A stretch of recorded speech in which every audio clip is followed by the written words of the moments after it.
बूढ़े गिद्ध की सलाह। प्रेरणादायक कहानी। एक बार गिद्धों का झुंड उल्टा उल्टा एक टापू पर जा पहुंचा। टापू समुद्र के बीचों बीच स्थित था। वहां ढेर सारी मछलियां, मेढक और समुद्री जीव थे। इस प्रकार गिद्धों को वहां खाने पीने को कोई कमी नहीं थी। सबसे अच्छी बात यह थी कि वहां गिद्धों का शिकार करने वाला कोई जंगली जानवर नहीं था। गिद्ध वहां बहुत खुश थे। इतना आराम का जीवन उन्होंने पहले देखा नहीं था। उस झुंड में अधिकांश गिद्ध युवा थे। वे सोचने लगे कि अब जीवन भर इसी टापू पर रहना है, यहाँ से कहीं नहीं जाना, क्योंकि इतना आरामदायक जीवन कहीं नहीं मिलेगा। लेकिन उन सबके बीच में एक बूढ़ा गिद्ध भी था। वह जब युवा गिद्धों को देखता तो चिंता में पड़ जाता। वह सोचता कि यहाँ के आरामदायक जीवन का इन युवा गिद्धों पर क्या असर पड़ेगा। क्या ये वास्तविक जीवन का अर्थ समझ पाएंगे? यहाँ इनके सामने किसी प्रकार की चुनौती नहीं है। ऐसे में जब कभी मुसीबत इनके सामने आ गई तो ये कैसे उसका मुकाबला करेंगे?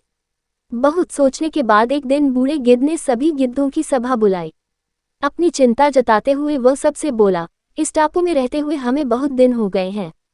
मेरे विचार से अब हमें वापस उसी जंगल में चलना चाहिए जहां से हम आए हैं। यहाँ हम बिना चुनौती का जीवन जी रहे हैं। ऐसे में हम कभी भी मुसीबत के लिए तैयार नहीं हो पाएंगे। युवा गिद्धों ने उसकी बात सुनकर भी अनसुनी कर दी। उन्हें लगा कि बढ़ती उम्र के असर से बूढ़ा गिद्ध सठिया गया है, इसलिए ऐसी बेकार की बातें कर रहा है। उन्होंने टापू की आराम की जिंदगी छोड़कर जाने से मना कर दिया।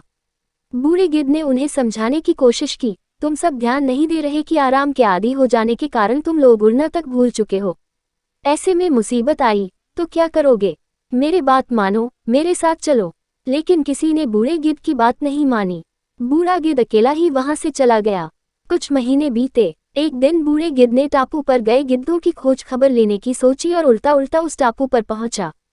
टापू पर जाकर उसने देखा कि वहां का नजारा बदला हुआ था। जहां देखो वहां गिद्धों की लाशें पड़ी थी। कई गिद्ध लहूलुहान और घायल पड़े थे। हैरान बूढ़े गिद्ध ने एक घायल गिद्ध से पूछा, ये क्या हो गया? तुम लोगों की ये हालत कैसे हुई?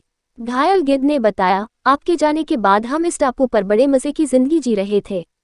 लेकिन एक दिन एक जहाज यहाँ आया। उस जहाज से यहाँ चीते छोड़ दिए गए। शुरू में तो उन चीतों ने हमें कुछ नहीं किया, लेकिन कुछ दिनों बाद जब उन्हें आभास हुआ कि हम उड़ना भूल चुके हैं, हमारे पंजे और नाखून इतने कमजोर पड़ गए हैं कि हम तो किसी पर हमला भी नहीं कर सकते और न ही अपना बचाव कर सकते हैं, तो उन्होंने हमें एक एक कर मारकर खाना शुरू कर दिया। उनके ही कारण हमारा ये हाल है। शायद आपकी बात न मानने का फल हमें मिला है।